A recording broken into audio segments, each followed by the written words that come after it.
Hi friends, तो पिछले video में हमने पढ़ा था धातु और अधातु के भौतिक गुण के बारे में जानकारी की थी।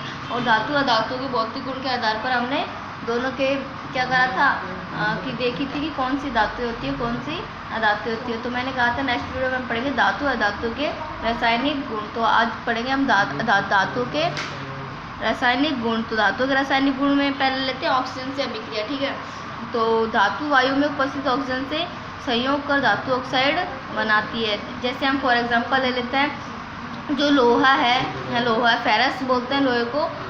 तो लोहा है जो ऑक्सीजन के साथ अभिक्रिया करके क्या बनाता है, फेरस ऑक्साइड या लोहे का ऑक्साइड बनाता है। ये एक तरह से कौन सी अभिक्रिया है, लोहे पे जंग लगने की अभिक्रिया है। आपने अपने रसोई घरों में सिलेंडर के नीचे जंग लगी हुई देखी होगी, भूरे रंग की, लाल भूरे से रंग की।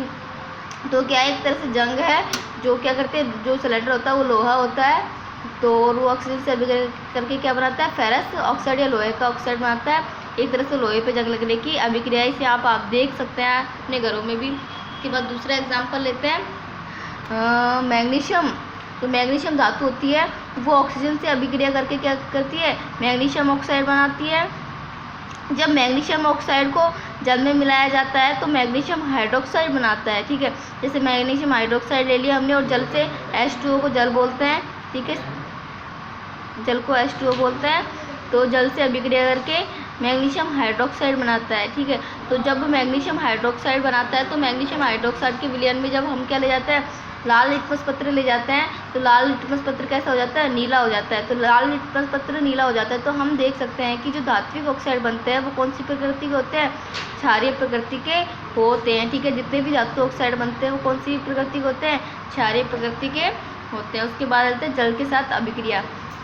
जो अधिकांश धातु हैं जल के साथ अभिक्रिया करके धात्विक ऑक्साइड तथा हाइड्रोजन गैस मुक्त करती है। जैसे हम ले लेते हैं, कोई भी धातु ले लेते हैं, जैसे हमने यहाँ सोडियम लिया है।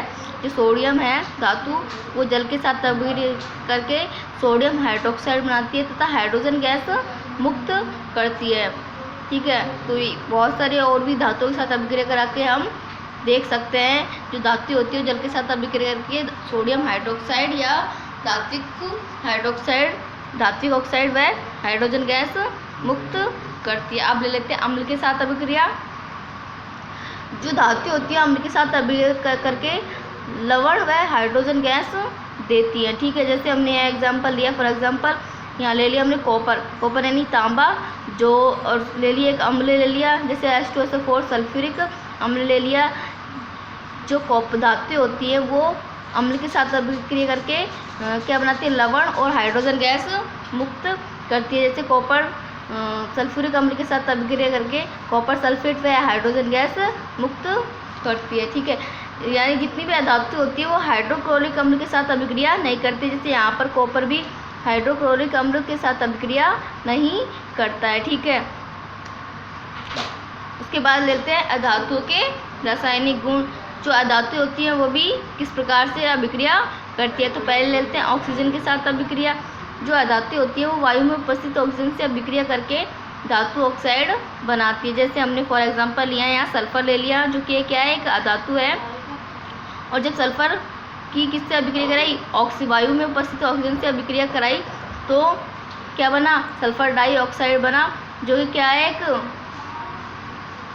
अधातु ऑक्साइड है। जब सल्फर डाइऑक्साइड की जब किससे अभिक्रिया कराई, सल्फर डाइऑक्साइड को जब जल में मिलाया तो सल्फ्यूरस अम्ल बनता है। ठीक है, जैसे यहाँ ले लिया हमने SO2 सल्फर डाइऑक्साइड, जब उसमें जल मिलाया H2O तो क्या बना, सल्फ्यूरस अम्ल बना। और सल्फ्यूरस अम्ल क्या है, एक अम्ल, यहाँ से पता चल रहा है। लेकिन फिर भी हम जब लिटमस परीक्षण करते हैं तो हम देखते हैं कि जो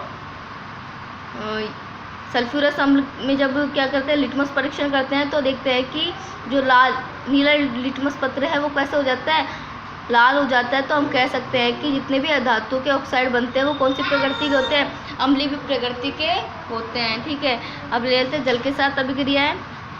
जो अधातु होती है प्राय जल के साथ अभिक्रिया या जल के साथ प्रतिक्रिया नहीं करते हैं। जितने भी धातु होते हैं वो जल के साथ अभिक्रिया नहीं करते हैं प्राय। अम्ल के साथ अभिक्रिया यानी धातु अम्ल के साथ भी प्रतिक्रिया नहीं करते हैं, यानी ये भी क्या होते हैं, अम्ल के साथ कोई भी अभिक्रिया नहीं करते हैं।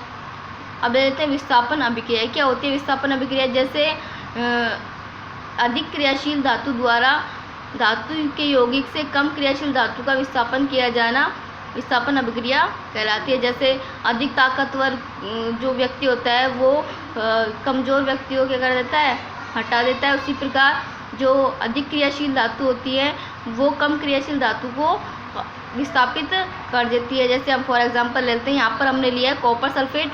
कॉपर सल्फेट के साथ जब जिंक की अभिक्रिया कराई जाती है तो जिंक क्या है, एक क्रियाशील धातु है। किससे? कॉपर से क्रियाशील धातु है। इसलिए जो जिंक है वो कॉपर को यहाँ से क्या कर देता है, विस्थापित कर देता है और जिंक सल्फेट बनाता है और कॉपर मुक्त हो जाता है।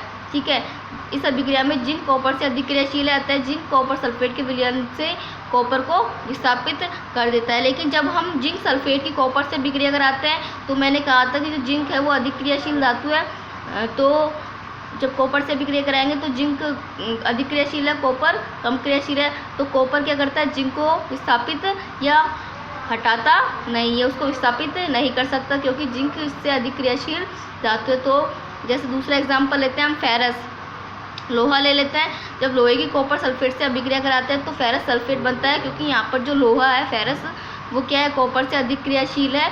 तो वो क्या कर देता है, कॉपर को यहाँ से विस्थापित कर देता है और मुक्त कर देता है और फेरस सल्फेट बनाता है। तो हम कह सकते हैं कि जो अधिक क्रियाशील धातु होती है वो कम क्रियाशील धातुओं की कर देती है, विस्थापित कर देती है। ठीक है, आज के लिए बस इतना ही। धन्यवाद।